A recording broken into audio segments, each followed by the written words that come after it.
The dusty road stretched endlessly beneath the burning sun, and every step Anna took felt heavier than the last. Her worn dress clung to her skin, torn from nights spent hiding in barns and roadside ditches. She had run far, too far to even remember when she last rested without fear, but still, the echoes of her past followed close behind. The bruises had faded from her skin, but not from her memory. Each creak of the wind, each crunch of gravel beneath her boots, made her flinch as though someone might be chasing her. When the wooden fences of a ranch finally came into view, her legs nearly gave out.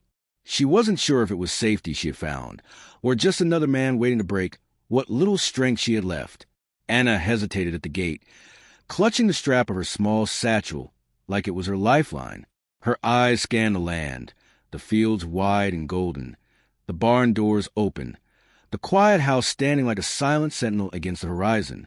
For a fleeting moment, it looked like peace, but peace was a foreign word to her now. Her heart hammered in her chest as she whispered to herself, "Don't trust too easily. Don't forget." She stepped forward anyway, because hunger, exhaustion, and loneliness left her with no other choice. And though she didn't know it yet, this weary walk was a first step toward a life that would test her fears and heal them. James had long believed that a man's worth wasn't measured by the size of his ranch or the strength of his back, but by the way he treated others. Life had tested him, through years of loneliness, hard winters, and the quiet ache of loss, but had never shaken his principle. Respect first, everything else can wait. When he saw Anna at his gate, fragile yet fierce in the way her eyes refused to fully break, he recognized the weight she carried. He didn't ask questions, not yet. Instead, he offered what he knew mattered most: space, food, and a roof over her head, all without strings attached. The first night, James laid his bedroll on the wooden floor, giving her the bed without hesitation. "You rest. I'll be fine," he said, his voice calm and steady, almost matter-of-fact, as though kindness was the only natural choice. He kept his distance, careful not to startle her, yet his every action carried quiet reassurance. For Anna, who had only known men who demanded before they gave, it felt foreign. James never pressed, never pried. He simply lived by the code that had guided him all his life: dignity, patience, and a respect that asked for nothing in return. And though Anna barely spoke, her guarded eyes followed him, questioning if such a man could truly exist. That night, Anna sat at the edge of the bed, her hands trembling as she traced the rough stitching of the quilt. She couldn't understand it. This man, James, had offered her food, a roof, and now the only bed in the cabin, while he himself stretched out on the wooden floor with nothing but a thin blanket. No demand, no watchful eyes, no hidden threat lurking behind his kindness. For someone who had only known control disguised as care, the gesture unsettled her more than any harsh word ever could. She whispered into the quiet, almost to herself, why would he do this? But the steady rhythm of his breathing was her only answer. As the firelight flickered across the room, Anna felt the weight of years pressing down. Memories of nights where safety was stolen from her, where sleep meant vulnerability. Yet here, for the first time, she was given the choice. James kept his back turned, giving her silence instead of questions, distance instead of pressure. It was a sacrifice so simple, yet to Anna, it was monumental. Lying down on the bed, she clutched the quilt tightly, her heart aching with confusion. Trust was still far away, but one thought slipped through the cracks of her fear. Maybe not every man is the same. The next morning, Anna quietly moved about the kitchen, her hands uncertain but determined as she gathered flour and water to make bread. It wasn't much, but it was something she could give back. James didn't comment, didn't hover. He simply tipped his hat with a quiet, "Thank you," before stepping out to tend the horses. That simple acknowledgement, without demand or expectation, softened something in her chest. For the first time in a long while, she wasn't treated like a burden, but like someone capable of contributing. The silence between them wasn't heavy. It was a kind of peace she had never known. Over the next days, Anna found herself helping more. Feeding chickens, mending torn cloth, carrying water. James never once corrected her harshly or raised his voice. Instead, he offered gentle instructions when needed, always careful not to cross boundaries. Each small kindness chipped away at the walls she had built around her heart. though fear still lingered in her eyes. She began to notice his quiet smile when he saw her efforts, a smile that carried no judgment, only respect. And with every chore finished side by side, the cabin that once felt like a stranger's shelter began to feel just a little like home. That night, as the wind howled outside the cabin, Anna woke with a strangled cry. Memories clawed their way back. The harsh grip of her former husband, the threats whispered in the dark, the bruises that never seemed to fade. She curled into herself, trembling, her breath shallow as if the past had found her again. James stirred on the floor where he slept, his instincts alert, but he didn't rush to her side. Instead, he sat up quietly, his voice low and steady. "You're safe here, Anna. No one's going to touch you." Tears blurred her vision as she confessed pieces of her truth. How every man she had known had used strength to control her, how trust felt like a trap.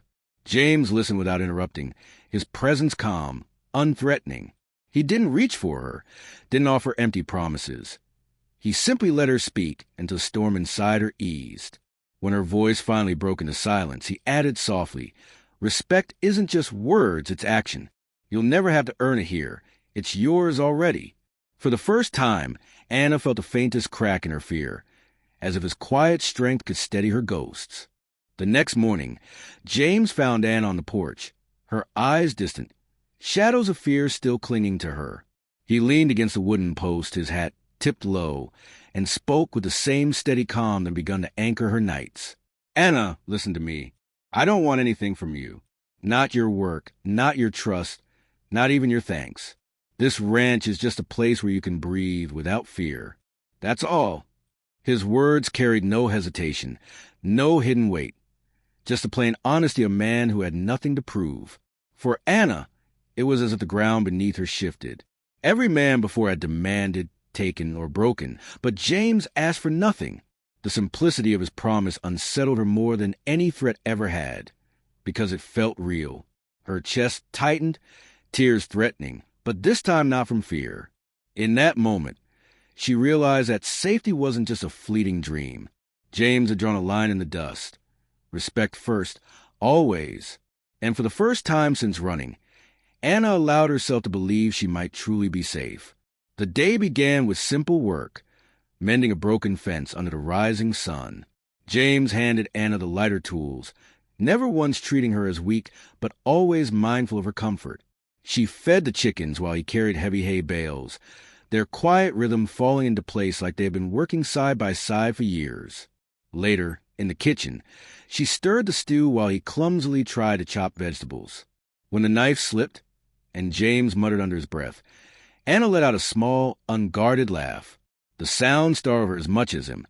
It was the first time laughter had escaped her since she arrived. James froze, then slowly smiled, not wide or boastful, but warm and genuine. For a moment, the air between them lightened, the ghosts of the past pushed back by the simple joy of shared work. Anna caught herself watching him, really watching, and noticed how his smile didn't demand anything from her. It was just there, steady, patient, like him. And for the first time, she didn't feel like a broken stranger on borrowed ground. She felt like she belonged. The storm rolled in not just from the sky, but from Anna's past. As thunder cracked above the ranch, horse hooves thundered across the dirt road. Her pursuers had come, faces hard, voices demanding she be handed over. Anna's heart froze, her body trembling as old fear clawed its way back. She wanted to run, to disappear, but before she could move, James stepped forward, placing himself between her and the men. His voice was calm but firm, steady like the storm-breaking oak. "She's under my roof. You'll not touch her here." The men laughed, mocking his defiance, but James didn't waver. His hand rested near his rifle, though his eyes burned with something stronger than anger, conviction. Behind him, Anna's breath shook, yet she felt a strange steadiness wash over her. For the first time, someone wasn't using her fear against her. Someone was fighting to give her peace. Lightning split the sky, illuminating the line James had drawn. A cowboy who chose respect over desire, protection over power. In that moment, Anna realized the storm outside wasn't as fierce as the one she had carried inside for years, and James was helping her face it. When the dust of danger finally settled, Anna sat on the porch steps, her hands still trembling, though this time not from fear but from the weight of what had just happened. James came quietly, carrying something in his hands, a pair of sturdy leather boots. Kneeling before her, he set them down gently, his eyes meeting hers with steady warmth. "You'll never have to walk in fear again," he said softly. His words weren't a promise wrapped in empty romance, but a vow rooted in respect and truth. Anna's breath caught as tears welled in her eyes. No one had ever seen her as more than a burden or a possession, but here was a man who gave without asking, who stood tall without demanding. As she slipped her feet into boots, a strange strength filled her, like she was stepping not just onto solid ground, but into a new life. For the first time in years, trust didn't feel like a risk. It felt like home. James didn't reach for her, didn't rush her, but the quiet closeness between them said everything. Love, pure and patient, had finally found its way through the cracks of her broken past. The morning sun stretched across the wide horizon, painting the sky in gold and rose. Anna stood at the porch, boots firmly on her feet, no longer the broken woman who had once arrived trembling and lost.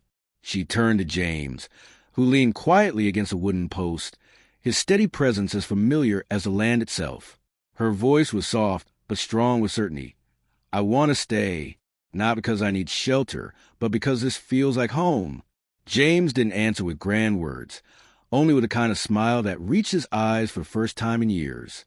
As they sat side by side, the world waking around them, Anna felt the weight of her past finally lift. The fear that once defined her was gone, replaced by something stronger, gentler, everlasting. For the first time, she believed not in fear, but in love.